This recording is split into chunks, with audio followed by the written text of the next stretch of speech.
Oke, yuk.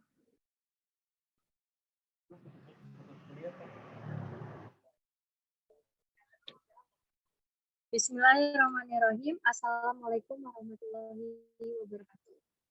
Salam budaya, salam kebajikan. Pertama-tama yang terhormat kepada Ibu Ananda selaku dosen pengampu pendidikan karakter unggul. Izinkan kelompok kami mempresentasikan dengan judul perilaku yang tidak mencerminkan smart karakter. Pertama-tama saya akan mengenalkan rekan-rekan saya dari kelompok 13 terlebih dahulu. Yang pertama ada rekan Atia Hanano Tatia, yang kedua ada rekan Okta Mardani, yang ketiga ada rekan Rizky Ramadan, yang keempat ada rekan Muhammad Nurul Huda, yang keenam ada rekan Ferio Santana, dan yang ketujuh dengan saya sendiri selaku moderator Wulan Safitri. Selanjutnya kita langsung masuk ke materi berikutnya yang akan dibahas oleh teman saya sendiri, yaitu pada rekan Okta. Kami persilakan. Terima kasih.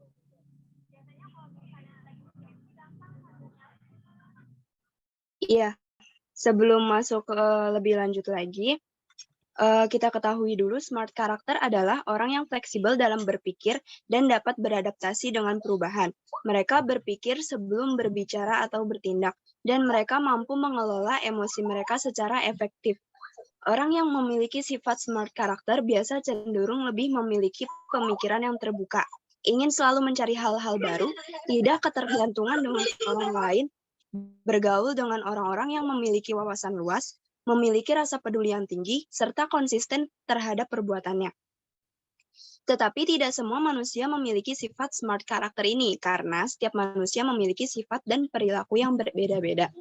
Faktor yang membuat manusia tidak memiliki perilaku smart karakter antara lain adalah lingkungan, pergaulan, pendidikan yang rendah, serta kurangnya edukasi. Boleh dilanjutkan ke rekan yang selanjutnya? Baik, terima kasih kepada rekan Okta. Selanjutnya akan dibahas oleh rekan saya, Hana. Dan yang ditunjuk berikut adalah salah satu contoh perilaku yang tidak mencerminkan smart karakter. Ini terlihat dalam suatu artikel yang berjudul "Prank Berikan Takjil Namun Diambil Lagi, Para Pemuda di Jakarta Ini Dapat Kecaman Warganet". Dari unggahan video @fakta.jakarta terlihat para pemuda itu awalnya mengelurkan makanan yang terbungkus styrofoam ke salah satu kakek yang ada di pinggir jalan. Namun bukannya diberikan kotak nasi tersebut, para pemuda itu malah menariknya dan tertawa terbahak-bahak seolah tidak memiliki rasa bersalah sedikit pun. Kejadian tersebut terjadi di daerah Kemayoran. Setelah video tersebut viral, para warganet berharap pelaku segera ditangkap oleh pihak kepolisian.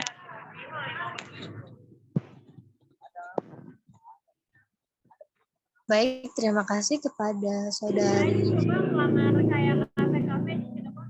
Maka selanjutnya akan dibahas oleh rekan kami. Pada rekan Huda kami persilakan.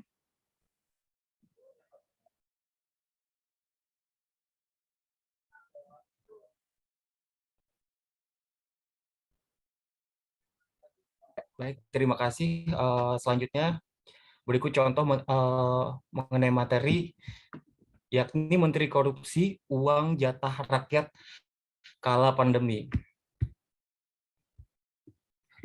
Kasus mulai terungkap ketika KPK melakukan operasi tangkap tangan atau OTT terhadap pejabat Kementerian Sosial dan pihak swasta selaku pihak rekanan pada 4 Desember 2020. Juliari menunjukkan 2 orang secara langsung sebagai pejabat pembuat komitmen atau PPK. Mereka adalah Matius Joko Santoso dan Adi Wayono. Sejak awal pelaksanaan program Bansos, tangan mereka sudah kotor. Mereka mengatur agar perusahaan swasta yang menjadi rekanan Kemensos menyetor sekitar Rp10.000 dari setiap paket Bansos kepada mereka. Paket Bansos sendiri senilainya Rp300.000. Pada Mei sampai November 2020, Matius dan Adi yang telah ditunjuk Juliari mengurus program Bansos, mendapatkan rekanan yaitu Ardian IM, dan Hari Van Sidabuke, yakni perusahaan swasta PT Raja Wali Prama Indonesia yang diduga milik Mateus Juliari tahu proses itu semua. Kemudian pengadaan paket bansos terhadap tahap pertama mulai berjalan bersama rekan yang telah ditunjuk. Juliari, Mateu, dan Adi menerima 12 miliar rupiah. Khusus Juliari menerima sekitar 8,2 miliar. Dilanjut dengan pengadaan paket bansos tahap kedua pada Oktober hingga Desember 2020. Kali ini Juliari menerima sekitar 8,8 miliar rupiah.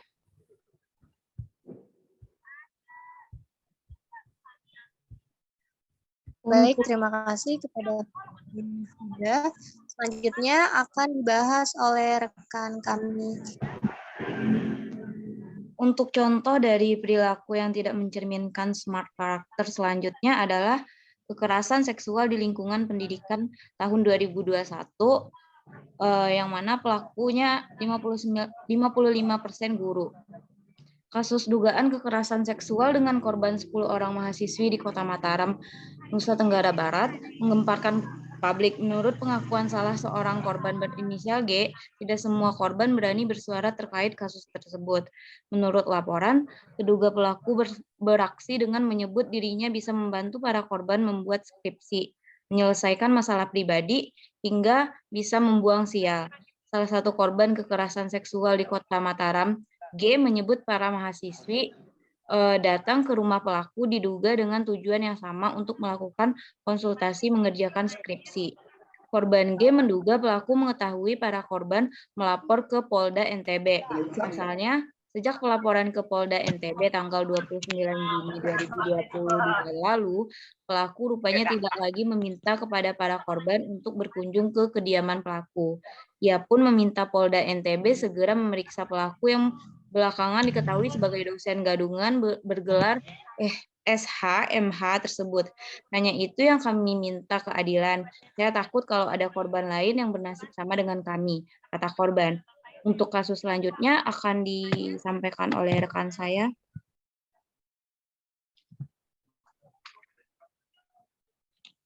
Terima kasih kepada rekan Fitria. Selanjutnya saya sendiri yang akan membahas salah satu contoh dengan judul 2 remaja dan 1 anak di bawah umur jadi kurir 112 kg ganja. Subdit 1 di Tres Narkoba Polda Metro Jaya telah melakukan pengungkapan dan penangkapan terhadap pelaku kasus peredaran narkotika jenis ganja berat 112 kg jaringan lintas Sumatera. Mirisnya, dalam pengungkapan itu petugas menangkap 2 remaja dan 1 anak di bawah umur yang berperan sebagai kurir narkotika atau kurir narkoba jenis ganja. Para tersangka menggunakan modus penyeludupan dibawa melalui jalur darat dari Mandailing, Natal, Sumatera Utara menuju Jakarta. Bertugas sebagai kurir, ketiga remaja itu dijanjikan dengan upah uang sebesar 3 juta per orang dan ditambah 1 kilogram ganja jika mereka berhasil mengambil dan mengantarkan kembali ganjanya. Barang bukti yang kita amankan 6 karung berisi 115 paket dengan berat bruto keseluruhan 112.125 gram atau sebesar 112 gram ganja siap edar. 1 unit mobil Toyota Avanza Veloz warna putih, ungkap Zulfan. Akibat perbuatannya, para tersangka dikenakan pasal 114 ayat 6, pasal 111 ayat 2, dan pasal 132 ayat 1 Undang-Undang RI nomor 35 tahun 2009 tentang narkotika.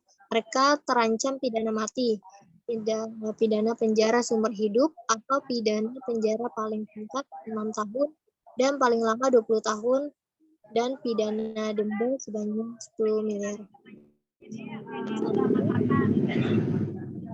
Rekan Rizky, kami persilakan. Terima kasih.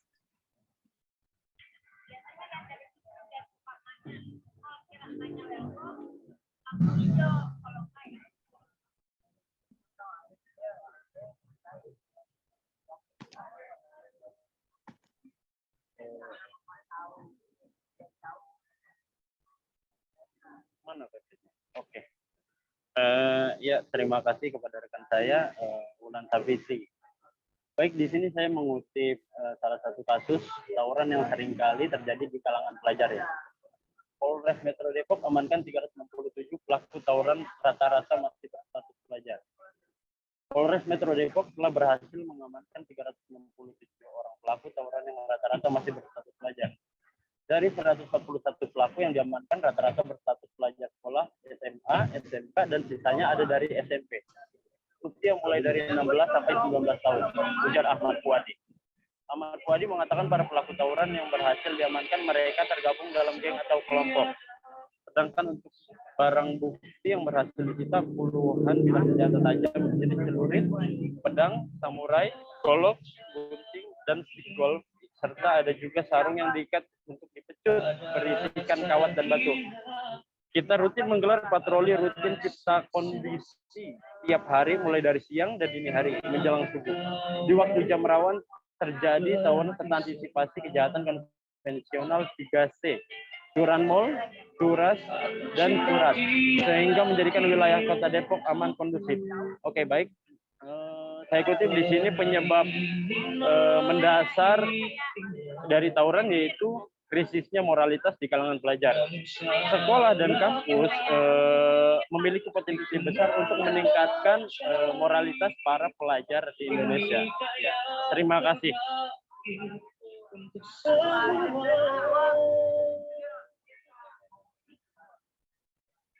Baik, terima kasih kepada rekan kami.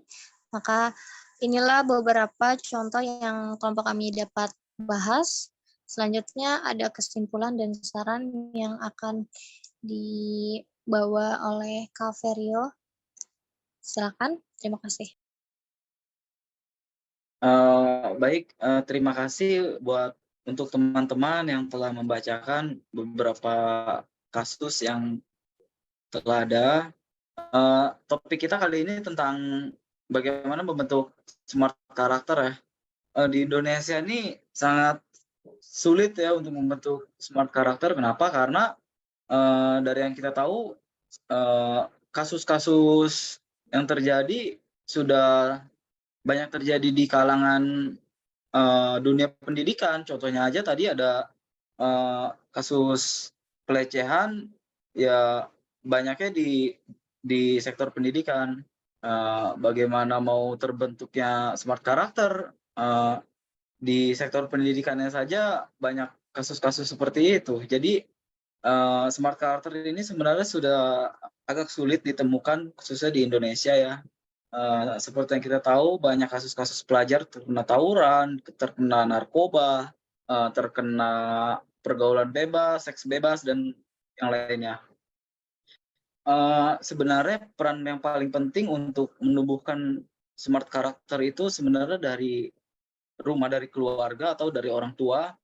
Orang tua harus menanam sifat smart karakter pada anak-anaknya sejak kecil atau sejak dini supaya mereka tidak salah pergaulan, karena kalau anak-anak salah pergaulan pasti sudah merembet ke yang lain-lainnya. Contohnya ketika anak sudah salah pergaulan di lingkungan sekolah, contohnya dia pas sekolah ikut tawuran, nah itu sudah termasuk terkena salah pergaulan. Akibatnya dia akan tidak terbentuknya smart karakter, malah jadinya akan merusak masa depan anak itu sendiri. Dan orang-orang tua pun harus memberikan edukasi, memberikan nasihat kepada anak-anaknya supaya tidak terjerumus ke hal-hal yang membahayakan dirinya seperti tawuran, menggunakan narkoba, seks bebas, atau pergaulan luar sana yang tidak baik untuk anak-anak. Dan untuk orang-orang yang dewasa juga sebenarnya penegak hukum kita ini agak kurang responsif terhadap kasus-kasus yang ada di Indonesia. Kadang jika terdapat suatu kasus, pihak kepolisian kita itu harus menggunakan uang untuk melancarkan tugasnya. Jadi polisi itu sekarang harus bayar dulu baru dia mau mengerjakan laporan yang kita lapor. Jarang polisi yang mau kita lapor terus langsung ditindak gitu. Sekarang tuh udah jarang. Sekarang tuh pihak kepolisian apa-apa harus uang, dan pihak kepolisian kita pun, penegak hukum kita pun sangat mudah untuk disogok. Contohnya bahkan sekelas menteri pun melakukan korupsi di negara kita. Menteri korupsi pas saat COVID lagi, itu kan sangat bahaya sekali ya. Itu sangat pelaku keji keji sekali, karena saat 2020 pandemi itu selagi parah-parahnya ya, dia masih bisa-bisanya korupsinya sangat banyak lagi. Nah, itu mencontohkan bahwa smart karakter di negara kita itu sangat minim ya. Penegak hukum kita pun tidak mencontohkan smart karakter. Jadi saran saya, para orang tua atau para guru-guru, dimohon untuk menanamkan pendidikan atau perilaku smart karakter kepada anak-anaknya, kepada anak-anak sekolah, kepada mahasiswanya, supaya ke depannya saat mereka dewasa, mereka tidak melakukan hal-hal yang tidak diinginkan, seperti penggunaan narkoba, seks bebas, atau tawuran lah, segala macam. Gitu. Saya juga berharap pemerintah kita mendukung program ini untuk anak bangsa yang baik dan kesejahteraan bangsa yang baik ke depannya.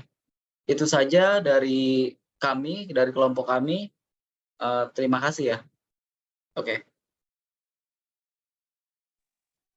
Baik, terima kasih kepada rekan Mario yang telah memberikan saran dan kesimpulan atas topik yang dibahas pada kelompok 13 ini. Baik, akan saya tutup acara diskusi hari ini. Semoga mendapatkan banyak ilmu dari apa yang kita bahas. Kurang lebihnya mohon maaf. Assalamualaikum warahmatullahi wabarakatuh.